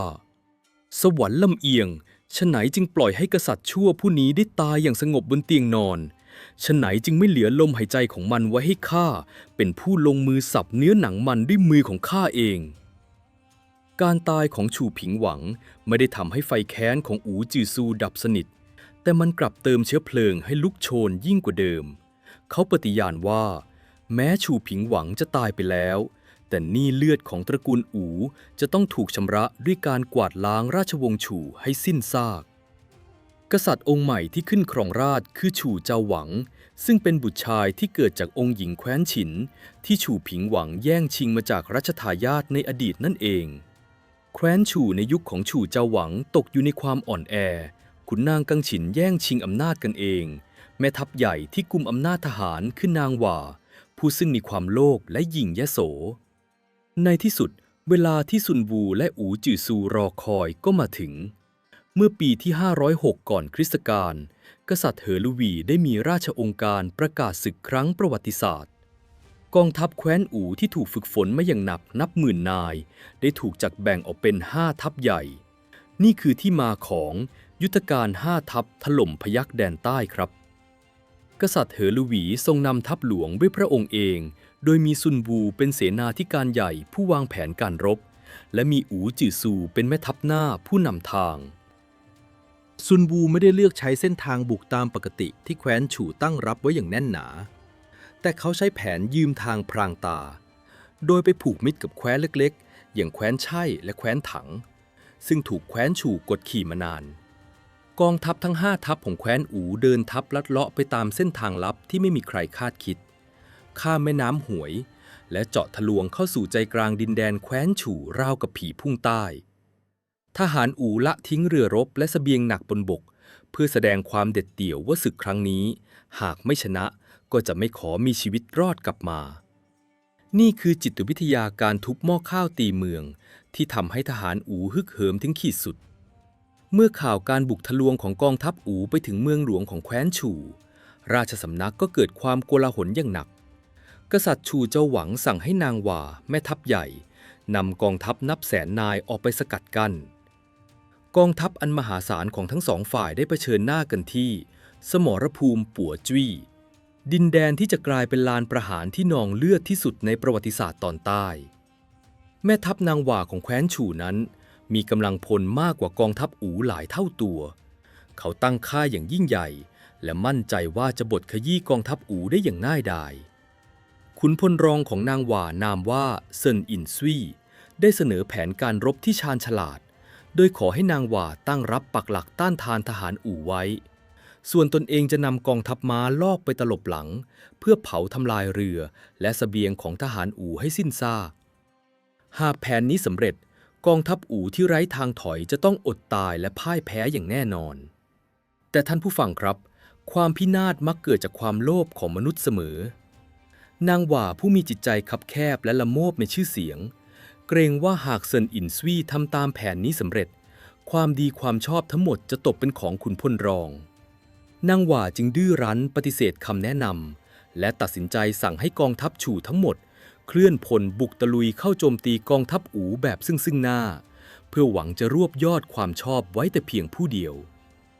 เมื่อซุนวูมองเห็นรูปขบวนทัพของแคว้นฉู่ที่บุกเข้ามาอย่างไร้ระเบียบเพราะความใจร้อน ปราชญ์แห่งสงครามก็เผยรอยยิ้มอันลึกล้ำซุนวูสั่งให้อูจือซูนำทัพหน้าเข้าปะทะเพียงชั่วครู่แล้วให้แซงทำเป็นแตกพ่ายถอยร่นหนีไปทหารแคว้นฉู่เมื่อเห็นทัพหน้าของอูถอยหนีก็ยิ่งได้ใจและควบม้าไล่ตามล่าอย่างบ้าคลั่งทิ้งการป้องกันและทำให้แนวกองทัพยืดยาวจนขาดตอนนี่คือสุดยอดกลยุทธ์ถอยลวงเพื่อล่อเสือออกจากถ้ำของซุนวูครับเมื่อทหารฉู่ไล่ตามมาจนถึงชัยภูมิที่ซุนวูกำหนดไว้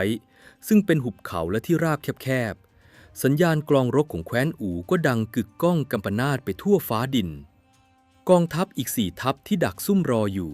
ก็พุ่งทะยานออกมาจากทุกทิศทุกทางราวกับฝูงปีศาจกระหายเลือดฟู่ใกล้พระอนุชาของกษัตริย์เหอหลุยนำกองทหารม้าทะลวงฟันพุ่งเข้าชนใจกลางทัพฉู่อย่างรุนแรงจนทัพฉู่แตกกระจายออกเป็น2 ซีกในขณะที่อูจือซูที่แซงถอยหนีในตอนแรกก็หันหัวม้ากลับมาแล้วชูดาบ7 ดาวสั่งให้ทหารบุกตะลุยฆ่าฟันอย่างไร้ความปราณีทหารแคว้นอูที่อัดอั้นมานานฟาดฟันดาบและหอกใส่ทหารฉู่ราวกับเกี่ยวข้าวทหารฉู่ที่ถูกซุ่มโจมตีและถูกตัดขาดจากกันเกิดความตื่นตระหนกสุดขีดแม่ทัพนางหว่าเมื่อเห็นท่าไม่ดี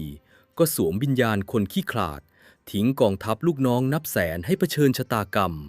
และควบม้าหนีเอาตัวรอดไปยังแคว้นเจิ้งอย่างน่าสมเพชสมรภูมิปัวจุ้ยแปรสภาพกลายเป็นโรงฆ่าสัตว์ขนาดมหึมาทหารแคว้นฉู่ล้มตายเกลื่อนกลาดซ้อนทับกันเป็นภูเขาเหล่ากาเลือดสีแดงฉานไหลย้อมทุ่งหญ้าและแม่น้ำจนส่งกลิ่นคาวคลุ้งไปทั่วบริเวณกองทัพ5 ทัพของแคว้นอูภายใต้การบัญชาการของซุนวู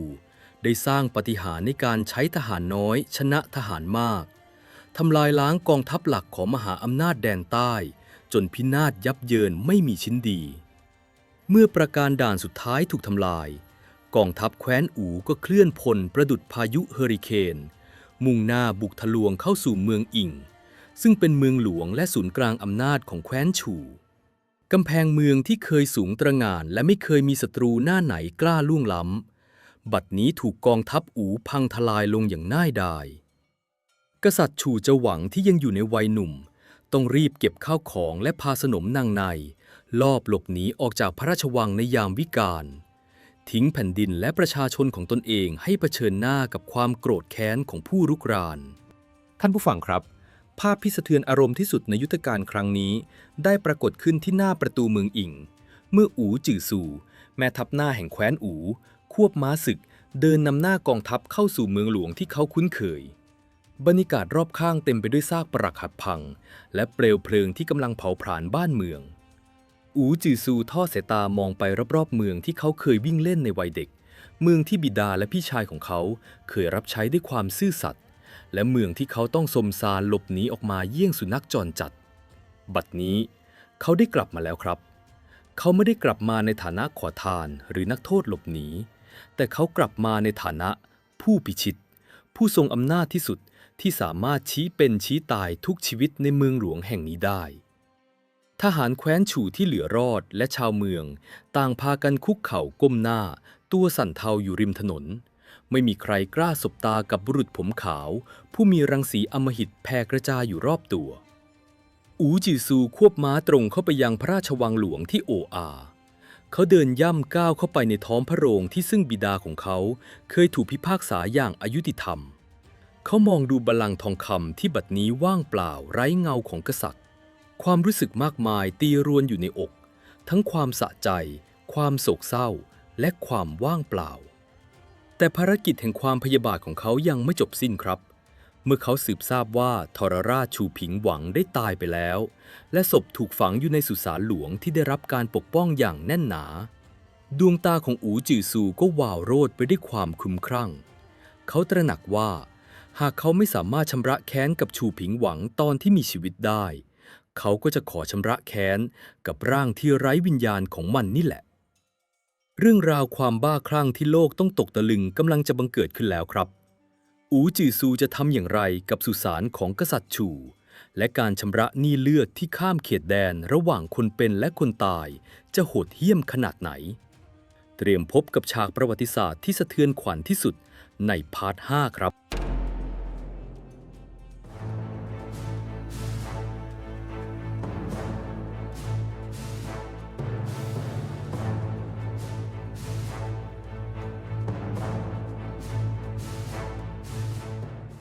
ท่านผู้ฟังครับ ภาพของกองทัพแคว้นอู่ที่บุกทะลวงเข้ายึดครองเมืองอิง เมืองหลวงอันยิ่งใหญ่ของแคว้นฉู่ได้สำเร็จ ถือเป็นเหตุการณ์ที่สั่นสะเทือนหน้าประวัติศาสตร์จีนอย่างรุนแรงที่สุดครั้งหนึ่งในยุคชุนชิว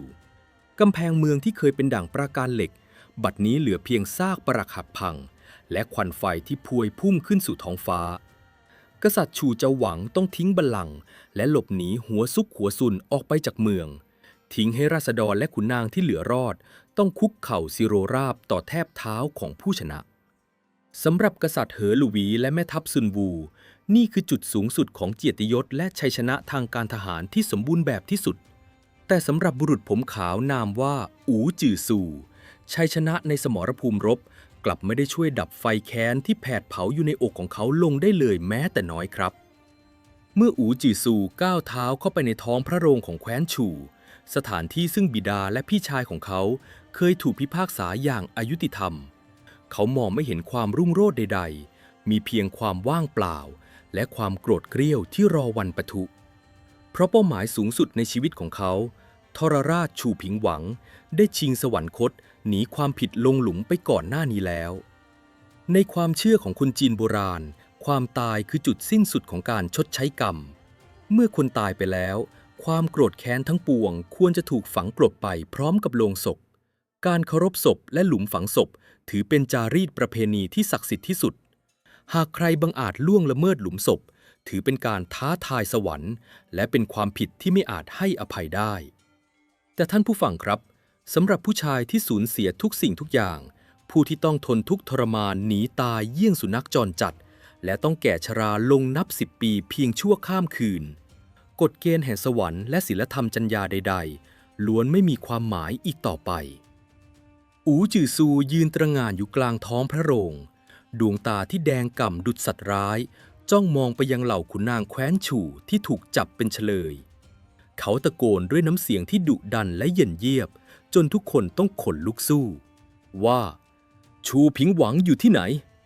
หลุมศพของกษัตริย์ชั่วผู้นั้นซ่อนอยู่ที่ใดจงบอกข้ามาเถิดหากไม่มีใครปริปากข้าจะสั่งฆ่าล้างโคตรพวกเจ้าทุกคนให้สิ้นซากบรรดาขุนนางต่างตัวสั่นงันงกไม่มีใครกล้าตอบคำถามนี้เพราะก่อนที่ชูผิงหวังจะสิ้นพระชนพระองค์ทรงรู้ตัวดีว่าเคยก่อกรรมทำเข็นไว้มากมายจึงทรงสั่งให้สร้างหลุมศพปลอมขึ้นหลายแห่งเพื่อลวงตาและให้นำพระศพจริงไปฝังซ่อนไว้ในสถานที่ลับสุดยอดจากนั้นก็สั่งประหารชีวิตช่างก่อสร้างและผู้ที่รู้เห็นทั้งหมดเพื่อปิดปาก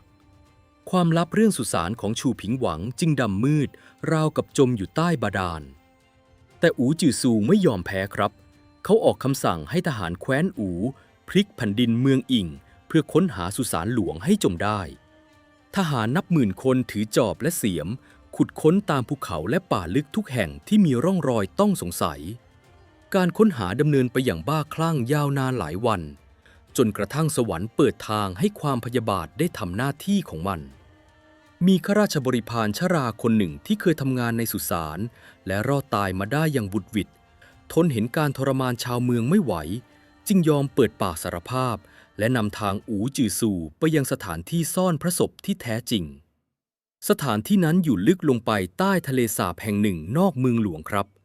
ชูผิงหวังใช้วิธีสั่งให้กั้นน้ำในทะเลสาบออกขุดสุสานลึกลงไปใต้ดินแล้วปล่อยน้ำกลับเข้ามาทับถมไว้ด้านบน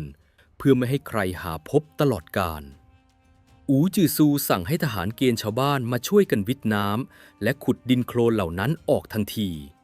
เสียงจอบและเสียมกระทบหินดังก้องไปทั่วบริเวณท่ามกลางบรรยากาศที่ตึงเครียดและน่าสะพรึงกลัวในที่สุดประตูหินสลักลวดลายพยัคฆ์อันเป็นสัญลักษณ์ของราชวงศ์ฉู่ก็ปรากฏขึ้นแก่สายตาอู๋จือซูสั่งให้ทหารใช้ท่อนซุงกระทุ้งทำลายประตูหินจนแตกกระจายกลิ่นอับชื้นและกลิ่นเครื่องหอมที่ใช้ดองศพพวยพุ่งออกมาจากกรุใต้ดินอู๋จือซูจุดคบเพลิงแล้วก้าวเดินนำหน้าเข้าไปในสุสานที่มืดมิด ด้วยหัวใจที่เต้นระรัวเมื่อเข้าไปถึงห้องโถงชั้นในสุดเขาพบกับโลงศพไม้แกะสลักหุ้มด้วยทองคำตั้งตระหง่านอยู่ตรงกลางอูจือซูชักดาบ7 ดาวออกจากฝักแล้วฟันลงบนโซ่ตรวนที่คล้องโลงศพจนขาดสะบั้นสั่งให้ทหารนัดฝาโลงที่ถูกปิดตายออกทันทีเมื่อฝาโลงถูกเปิดออกเผยให้เห็นร่างของอดีตกษัตริย์ชูผิงหวังที่สวมชุดฉลองพระองค์เต็มยศสวมมงกุฎทองคำและถูกดองรักษาไว้ด้วยสมุนไพรชั้นเลิศร่างกายจึงยังคงสภาพเดิมไม่เน่าเปื่อยใบหน้าของกษัตริย์ชั่วยังคงดูสงบนิ่งราวกับคนนอนหลับทว่าภาพนั้นกลับเป็นเหมือนน้ำมันที่ราดลงบนกองเพลิงในใจของอูจือซูภาพของบิดาและพี่ชายที่ไร้หัวลอยขึ้นมาทับซ้อนกับใบหน้าของศพเบื้องหน้าอูจือซูไม่ได้ใช้ดาบฟันศพให้ขาดเป็นท่อนๆครับเพราะเขามองว่าการใช้ดาบคือการมอบความตายอย่างสมเกียรติเยี่ยงนักรบแต่สำหรับกษัตริย์ชั่วผู้นี้เขาต้องการมอบความอัปยศอดสูที่สุดเท่าที่มนุษย์คนหนึ่งจะจินตนาการได้อูจือซูโยนดาบทิ้งแล้วกระชากร่างที่ไร้วิญญาณของชูผิงหวังออกมาจากโลงศพลากออกไปที่ลานดินเบื้องหน้าสุสานท่ามกลางสายตาของทหารและขุนนางที่ยืนมองด้วยความตกตะลึงจนแทบหยุดหายใจอูจือซูหันไปหยิบแส้ทองแดงเส้นเขื่องที่มีหนามแหลมคมซึ่งใช้สำหรับลงทันนักโทษชั้นเลวที่สุดเขากำมือแน่นจนเส้นเลือดปูดโปนแหงนหน้ามองท้องฟ้าและตะโกนสุดเสียงว่าท่านพ่อท่านพี่ดวงวิญญาณของพวกท่านจงมองดูเถิดวันนี้จือซูได้นำตัวทรราชมาลงทันเพื่อล้างแค้นให้พวกท่านแล้วจากนั้นอูจือซูก็ง้างแส้ขึ้นสุดแขนแล้วฟาดลงบนร่างของชูผิงหวังอย่างสุดแรงเกิดขบขบขบเสียงแส้ทองแดงกระทบเนื้อหนังดังกึกก้องไปทั่วบริเวณทุกครั้งที่แส้ฟาดลงไปฉลองพระองค์ที่ทอจากผ้าไหมชั้นดีก็ฉีกขาดกระจุยกระจายผิวหนังและเนื้อที่ถูกดองไว้หลุดลอกออกมาเป็นชิ้นๆอูจือซูฟาดแส้ซ้ำแล้วซ้ำเล่าอย่างบ้าคลั่งไม่มีใครกล้าเข้าไปห้ามปรามแม้แต่กษัตริย์เหอหลูหวีและซุนวูก็ได้แต่มองดูโศกนาฏกรรมแห่งความแค้นนี้ด้วยความเงียบงันและสะเทือนใจเขาเฆี่ยนตีศพของอดีตกษัตริย์ผู้ยิ่งใหญ่ถึง300 ทีจนร่างของชูผิงหวังแหลกเหลวไม่มีชิ้นดีกระดูกแตกหักศีรษะหลุดลุ่ยไม่เหลือเค้าโครงของมนุษย์อีกต่อไปและในวินาทีที่การเฆี่ยนตีครั้งที่300สิ้นสุดลงอูจือซูก็ทิ้งแส้ทองแดงลงบนพื้นดินเขาซุกตัวลงคุกเข่าอยู่ข้างกองเนื้อที่เคยเป็นกษัตริย์แล้วเปล่งเสียงร้องให้โฮออกมาอย่างไม่อายใครเป็นการร้องไห้ที่ปลดปล่อยความอัดอั้นตันใจความทุกข์ทรมานและความสูญเสียตลอดหลายปีที่ผ่านมาน้ำตาของขุนพลผมขาวหยดลงผสมกับเศษซากของศัตรูมันเป็นการล้างแค้นที่สำเร็จลุล่วงแต่มันกลับเต็มไปด้วยความหดหู่และว่างเปล่าที่สุดครับท่านผู้ฟังข่าวการขุดศพกษัตริย์มาเฆี่ยนตีของอูจือซูแพร่สะพัดออกไปทั่วแผ่นดินจีนอย่างรวดเร็วมันสร้างความสั่นสะเทือนและข้อถกเถียงอย่างรุนแรงในหมู่ปราชญ์และผู้คนยุคนั้นแม้หลายคนจะเห็นใจในชะตากรรมของตระกูลอูแต่การกระทำที่วิปริตฝืนกฎสวรรค์เช่นนี้ก็ทำให้หลายคนรับไม่ได้หนึ่งในนั้นคืออดีตเพื่อนรักที่สุดของอูจือซูนามว่าเซินเปาสวีเซินเปาสวีเป็นขุนนางแห่งแคว้นฉู่เขาเคยช่วยชีวิตอูจือซูในตอนที่กำลังหลบหนีในอดีตเซินเปาสวีเคยสาบานกับอูจือซูว่าหากเจ้าตั้งใจจะทำลายแคว้นฉู่ข้าก็จะขอตั้งใจเป็นผู้รักษาแคว้นฉู่เอาไว้ให้ได้เมื่อเซินเปาสวีทราบข่าวการทำลายพระศพเขาได้แอบส่งจดหมายไปหาอูจือซูมีใจความตำหนิอย่างรุนแรงว่าการแก้แค้นของท่านนั้นเกินขอบเขตของมนุษย์ไปแล้วท่านเคยเป็นขุนนางฉู่ฉะไหนจึงใจดำอำมหิตทำลายแม้กระทั่งร่างที่ไร้วิญญาณของอดีตเจ้านายสวรรค์จะไม่มีวันให้อภัยในความโหดเหี้ยมของท่านเมื่ออูจือซูได้อ่านจดหมายของอดีตเพื่อนรักเขาไม่ได้โกรธเคืองเลยครับแต่เขากลับถอนหายใจยาวแล้วฝากข้อความที่สะเทือนใจ และกลายเป็นวาทะอมตะในหน้าประวัติศาสตร์กลับไปให้เซินเป่าสวี่ว่าฝากไปบอกเพื่อนรักของข้าด้วยว่าข้าแก่ชรามากแล้วเวลาในชีวิตของข้าเหลือน้อยเต็มทีแต่เส้นทางแห่งการทวงความยุติธรรมของข้านั้นยังอีกยาวไกลเมื่อตะวันใกล้ตกดินแต่หนทางยังอยู่อีกแสนไกลข้าจึงไม่มีทางเลือกอื่นนอกจากต้องเดินถอยหลังและฝืนทำในสิ่งที่ขัดต่อหลักการของฟ้าดินประโยคที่ว่าตะวันใกล้ตกดินแต่หนทางยังอยู่อีกแสนไกลมันคือเสียงรำพึงของคนที่รู้ตัวดีว่าการกระทำของตนนั้นผิดศีลธรรมและต้องถูกจารึกชื่อเป็นคนบาปไปตลอดกาลแต่เพราะความเจ็บปวดจากการถูกพรากความยุติธรรมไปมันบีบบังคับให้เขาต้องยอมสละแม้กระทั่งความเป็นมนุษย์เพื่อแลกกับการได้ชำระหนี้เลือดให้บิดาและพี่ชายอูจือซูยอมตกลงสู่นรกภูมิเพื่อลากศัตรูให้ลงมาทนทุกข์ทรมานด้วยกันครับหลังจากเหตุการณ์นั้นเซินเปาสวี่ผู้มีความมุ่งมั่นที่จะกอบกู้แคว้นฉู่ได้ดันด้นเดินทางฝ่าอันตรายไปยังแคว้นฉินซึ่งเป็นแคว้นมหาอำนาจทางตะวันตกเพื่อขอกำลังทหารมาช่วยขับไล่กองทัพอู่เมื่อกษัตริย์แคว้นฉินปฏิเสธที่จะส่งทหารมาช่วยเพราะเห็นว่าแคว้นอู่แข็งแกร่งเกินไปเซินเปาสวี่ก็ไม่ยอมแพ้ครับเขาไปยืนพิงกำแพงพระราชวังแคว้นฉินแล้วร้องไห้คร่ำครวญอย่างเจ็บปวดร้องไห้ติดต่อกันถึง7 วัน 7 คืนโดยไม่ยอมกินน้ำหรืออาหารแม้แต่หยดเดียวเสียงร้องไห้ของเขาน่าเวทนาจนกษัตริย์แคว้นฉินต้องใจอ่อนและยอมส่งกองทัพรถม้าศึกนับร้อยคันมาช่วยกอบกู้แคว้นฉู่ในที่สุดในขณะเดียวกันที่แคว้นอู่ก็เกิดปัญหาภายในอย่างรุนแรงเมื่อฟู่ใกล้พระอนุชาของกษัตริย์เหอหลุยฉวยโอกาสที่ทัพหลวงติดพันศึกอยู่ที่แคว้นฉู่แอบก่อกบฏตั้งตนเป็นกษัตริย์เสียเองทำให้กษัตริย์เหอหลุยซุนวูและอูจือซูจำเป็นต้องรีบถอนกำลังทหารทั้งหมดกลับไปปราบกบฏที่บ้านเกิดแคว้นฉู่จึงรอดพ้นจากการถูกลบชื่อออกจากแผนที่มาได้อย่างบุดหวิดกษัตริย์ฉู่เจ้าหวังได้เสด็จกลับคืนสู่เมืองหลวงและสร้างบ้านเมืองขึ้นมาใหม่ด้วยความบอบช้ำ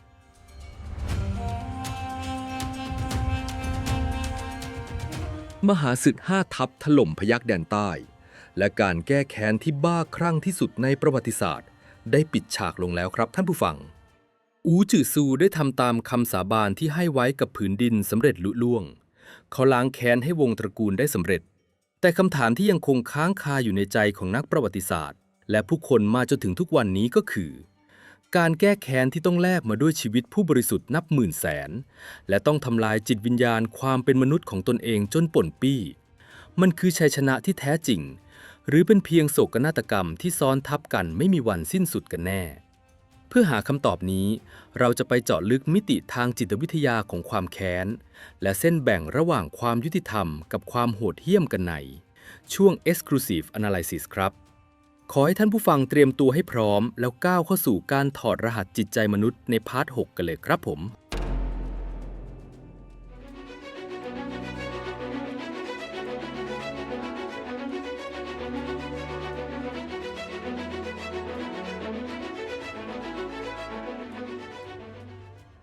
ยินดีต้อนรับท่านผู้ฟังทุกท่านเข้าสู่ช่วง Exclusive Analysis ครับในมหากาพย์เลียดก๊กตอนนี้เราได้เดินทางผ่านห้วงอารมณ์ที่ดำมืดและบีบคั้นหัวใจที่สุดครั้งหนึ่งในประวัติศาสตร์มนุษยชาติเรื่องราวของอูจือซูไม่ใช่แค่พงศาวดารการทำสงครามเพื่อแย่งชิงดินแดนแต่มันคือกรณีศึกษาทางจิตวิทยาชิ้นเอกที่ตั้งคำถามถึงก้นบึ้งของจิตใจมนุษย์ว่าเมื่อความยุติธรรมในระบบไม่ทำงานและมนุษย์คนหนึ่งถูกผลักให้ตกลงไปในขุมนรกแห่งความสูญเสียพลังแห่งความแค้นจะสามารถขับเคลื่อนคนคนหนึ่งไปได้ไกลแค่ไหนและที่สำคัญที่สุดเส้นแบ่งระหว่างการทวงคืนความยุติธรรมกับการกลายเป็นปีศาจร้ายที่เหี้ยมเกรียมมันอยู่ตรงไหนกันแน่วันนี้ผมจะพาท่านผู้ฟังไปถอดรหัสจิตวิทยาความแค้นผ่านแนวคิด Vengeance as Fuel หรือการใช้ความแค้นเป็นเชื้อเพลิงขับเคลื่อนชีวิตซึ่งเป็นบทเรียนที่มีคุณค่าอย่างยิ่งทั้งในการทำความเข้าใจมนุษย์และในการบริหารจัดการคนในองค์กรยุคปัจจุบันครับ ประเด็นแรกที่เราต้องเจาะลึกกันคือ พลังทำลายล้างของ Negative Motivation หรือแรงจูงใจด้านลบครับท่านผู้ฟัง ในโลกของการพัฒนาตัวเองหรือการบริหารธุรกิจ เรามักจะถูกสอนให้ขับเคลื่อนชีวิตด้วยแรงจูงใจด้านบวก เช่น ความรัก ความหลงใหล หรือเป้าหมายที่ยิ่งใหญ่ แต่ในความเป็นจริงทางจิตวิทยา แรงจูงใจด้านลบ อย่างเช่น ความโกรธแค้น ความรู้สึกถูกหักหลัง หรือความต้องการที่จะลบคำสบประมาท กลับเป็นเชื้อเพลิงที่มีค่าออกเทนสูงที่สุด และจุดระเบิดได้รุนแรงที่สุดครับ อูจือซูคือตัวอย่างที่ชัดเจนที่สุดของมนุษย์ที่ใช้ Vengeance as Fuel อย่างสมบูรณ์แบบ ท่านผู้ฟังลองนึกดูสิครับ ลำพังตัวคนเดียวต้องอุ้มเด็กน้อยหนีการตามล่าจากทหารนับหมื่น ต้องทนหิวโซ ต้องเดินเท้าเปล่าข้ามภูเขา หากเขาขับเคลื่อนด้วยความหวังอันริบหรี่ หรือความฝันลมๆแรงๆเขาคงยอมแพ้และตายไปตั้งแต่ที่ด่านเจ้าอวนแล้ว แต่สิ่งที่ทำให้เขายังคงก้าวเดินต่อไปได้ แม้ในวันที่ผมงอกขาวโพลนทั้งหัว ก็คือไฟแห่งความแค้นครับ ทางการแพทย์มีภาวะที่เรียกว่ามารีแอนโทเนตซินโดรมซึ่งเป็นภาวะที่ความเครียดขั้นวิกฤตและความบอบช้ำทางจิตใจอย่างรุนแรงส่งผลให้เส้นผมของมนุษย์เปลี่ยนเป็นสีขาวโพลนในระยะเวลาอันสั้นความเจ็บปวดของอูจือซูนั้นลึกซึ้งถึงระดับที่เปลี่ยนแปลง DNA และระบบสรีรวิทยาของร่างกายแต่ในขณะเดียวกันมันก็มอบพลังเหนือมนุษย์ให้เขาความแค้นทำให้เขากล้าที่จะบุกป่าฝ่าดงกล้าที่จะเป็นขอทานร้องเพลงริมถนนและกล้าที่จะวางแผนลอบสังหารกษัตริย์แคว้นอูเพื่อกรุยทางให้ตนเองได้อำนาจทางการทหารในโลกธุรกิจปัจจุบันเรามักจะพบเห็นนักธุรกิจระดับโลกหรือผู้ก่อตั้งบริษัทหลายคนที่ประสบความสำเร็จอย่างยิ่งใหญ่ด้วยเชื้อเพลิงชนิดนี้ครับบางคนถูกเจ้านายเก่าไล่ออกอย่างไม่เป็นธรรมบางคนถูกนักลงทุนดูถูกเหยียดหยามความเจ็บปวดเหล่านั้นถูกแปรเปลี่ยนเป็นพลังงานที่ทำให้พวกเขาทำงานหนักวันละ20 ชั่วโมงเพื่อสร้างบริษัทขึ้นมาบดขยี้คู่แข่งให้จมดินแรงจูงใจด้านลบสร้างสุดยอดผลงานได้จริงครับแต่มันก็มีราคาที่ต้องจ่ายอย่างแสนสาหัสซึ่งนำเราไปสู่ประเด็นที่2ครับประเด็นที่2คือการพร่าเลือนของเส้นแบ่งระหว่างความยุติธรรมและความโหดเหี้ยมครับท่านผู้ฟังเมื่อคุณใช้ความแค้นเป็นเชื้อเพลิงสิ่งที่อันตรายที่สุดคือมันเป็นเชื้อเพลิงที่เผาไหม้ทุกสิ่งทุกอย่างที่อยู่รอบตัวไม่เว้นแม้แต่เข็มทิศทางศีลธรรมของตัวคุณเองจุดเริ่มต้นของอูจือซูคือเหยื่อผู้ถูกกระทำเขาเป็นตัวแทนของความถูกต้องที่เรียกร้องหาความยุติธรรมให้บิดาและพี่ชายแต่เมื่อเขาเลือกที่จะเดินบนเส้นทางแห่งการล้างแค้นเขาก็ต้องเริ่มสร้าง collateral damage หรือความสูญเสียข้างเคียงอย่างหลีกเลี่ยงไม่ได้เพื่อจะยืมทัพแคว้นอูเขาต้องจ้างมือสังหารไปฆ่ากษัตริย์เหลียวผู้ซึ่งไม่ได้มีความแค้นใดๆกับเขาเลยเพื่อจะตีแคว้นฉู่เขาต้องร่วมมือกับซุนบูใช้กลยุทธ์ทำลายเสบียงทำให้ชาวบ้านแคว้นฉู่นับแสนคนซึ่งเป็นอดีตเพื่อนร่วมชาติของเขาเองต้องล้มตายและอดอยากและจุดสูงสุดของความวิปริตก็คือการขุดศพของกษัตริย์ฉู่ผิงหวังขึ้นมาเคี่ยนตีถึง300 ครั้งมีนักปรัชญาชาวเยอรมันชื่อฟรีดริช นิเชอร์เคยกล่าวว่าถ้าอมตะไว้ว่าผู้ใดที่ต่อสู้กับปีศาจร้ายจงระวังอย่าให้ตนเองกลายเป็นปีศาจไปเสียเองและเมื่อคุณจ้องมองลงไปในห้วงเหวลึกห้วงเหวนั้นก็จะจ้องมองกลับเข้ามาในตัวคุณอูจือซูจ้องมองลงไปในห้วงเหวแห่งความอายุติธรรมนานเกินไปครับนานจนกระทั่งความอำมหิตของทรราชที่เขาเกลียดชังได้ซึมซาบเข้ามากลายร่างเขาให้เป็นปีศาจที่น่ากลัวยิ่งกว่าในสายตาของอูจือซูการเคี่ยนศพคือความยุติธรรมแต่ในสายตาของประวัติศาสตร์และอดีตเพื่อนรักอย่างเซินเปาสวีมันคือความป่าเถื่อนที่ไร้มนุษยธรรมที่สุดนี่คือบทเรียนสำคัญสำหรับผู้บริหารและผู้นำทุกคนครับเมื่อองค์กรของคุณถูกเอาเปรียบหรือถูกคู่แข่งเล่นตุกติกใส่การตอบโต้เพื่อปกป้องสิทธิ์คือสิ่งที่ต้องทำ แต่ถ้าการตอบโต้นั้นเต็มไปด้วยความเครียดแค้นจนคุณยอมทำลายหลักจรรยาบรรณยอมทำร้ายพนักงานระดับล่างของคู่แข่งหรือยอมเล่นสกปรกเสียเองท้ายที่สุดแล้วคุณก็จะไม่ต่างอะไรกับบริษัทคู่แข่งที่คุณเคยด่าทอเกลียดชังเลยครับประเด็นที่ 3ซึ่งถือเป็นบทสรุปทางจิตวิทยาที่น่าเศร้าที่สุดนั่นคือความว่างเปล่าของชัยชนะ The Tragedy of the Empty Victory ครับท่านผู้ฟังลองจินตนาการถึงจังหวะที่อูจือซูทิ้งแส้ทองแดงลงบนพื้นหลังจากเคี่ยนศพครั้งที่300ดูสิครับหากความแค้นคือยารักษาโรควินาทีนั้นเขาควรจะรู้สึกเป็นสุขโล่งใจและได้รับการปลดปล่อยแต่ความจริงที่ปรากฏในประวัติศาสตร์คือเขาทรุดตัวลงและร้องไห้อย่างเจ็บปวดรวดร้าวทำไมจึงเป็นเช่นนั้นคำตอบคือเพราะความแค้นเป็นเพียงภาพลวงตาครับมันหลอกเราว่าถ้ายึดทำลายศัตรูได้ความสุขในอดีตจะกลับคืนมาแต่ความจริงก็คือต่อให้คุณจะสับศพศัตรูเป็นหมื่นชิ้นบิดาและพี่ชายของอูจือซูก็ไม่ฟื้นคืนชีพกลับมาชีวิตวัยหนุ่มและเส้นผมสีดำของเขาไม่มีวันหวนกลับคืนสิ่งที่น่ากลัวที่สุดของการขับเคลื่อนชีวิตด้วย Vengeance as Fuel ก็คือเมื่อเป้าหมายถูกทำลายเชื้อเพลิงก็หมดลงและเมื่อเชื้อเพลิงหมดลงเครื่องยนต์ที่ชื่อว่าหัวใจมนุษย์ก็จะดับวูบเหลือเพียงความว่างเปล่าที่มืดมิดและหนาวเหน็บที่สุดหลังจากชัยชนะครั้งนี้อูจือซูไม่ได้พบกับความสงบสุขในชีวิตอีกเลยครับไฟแค้นที่เคยเป็นเกราะคุ้มกันเขาได้เผาทำลายความสามารถในการไว้ใจผู้อื่นไปจนหมดสิ้นเขากลายเป็นขุนนางที่ขี้ระแวง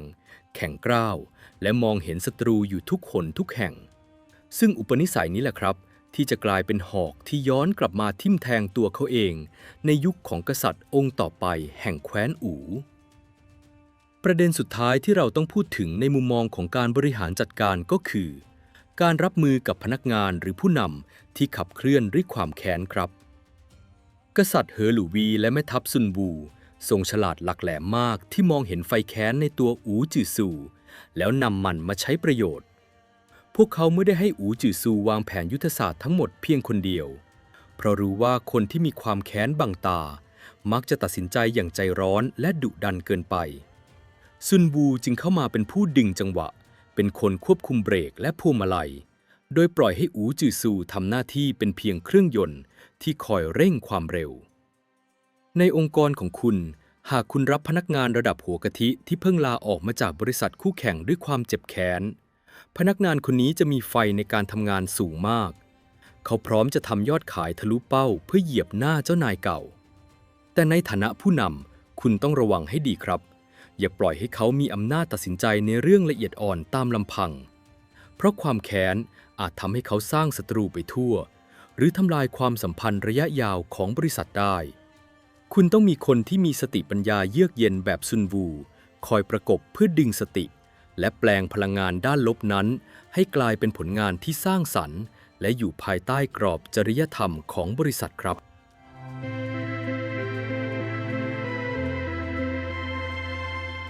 และทั้งหมดนี้ก็คือมหากาพย์เลียดก๊ก EP 13 ครับท่านผู้ฟังโศกนาฏกรรมแห่งความแค้นระหว่างแคว้นฉู่และแคว้นอูเป็นเพียงจุดเริ่มต้นของความยิ่งใหญ่ที่แลกมาด้วยหยดเลือดและน้ำตาครับในขณะที่แคว้นอูกำลังฉลองชัยชนะและก้าวขึ้นสู่มหาอำนาจหน้าใหม่ของแดนใต้แต่อูจือซวี่รู้ดีว่าลำพังเพียงความแค้นของเขาไม่อาจนำพาแคว้นอูให้ครองแผ่นดินได้อย่างยั่งยืน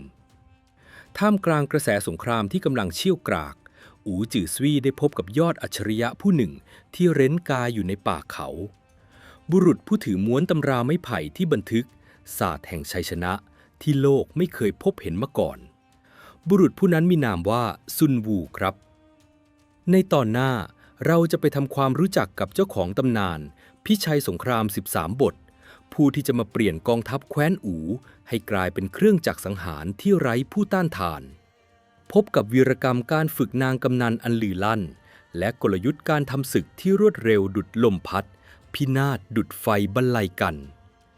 มหากาพย์ของยอดขุนพลผู้เป็นอมตะนิรันดร์กาลกำลังจะเริ่มต้นขึ้นห้ามพลาดเด็ดขาดใน EP 14 พยัคฆ์ติดปีก ซุนวู และมหากาพย์พิชัยสงครามสถานโลก สำหรับวันนี้ผมขอตัวลาไปก่อน สวัสดีครับ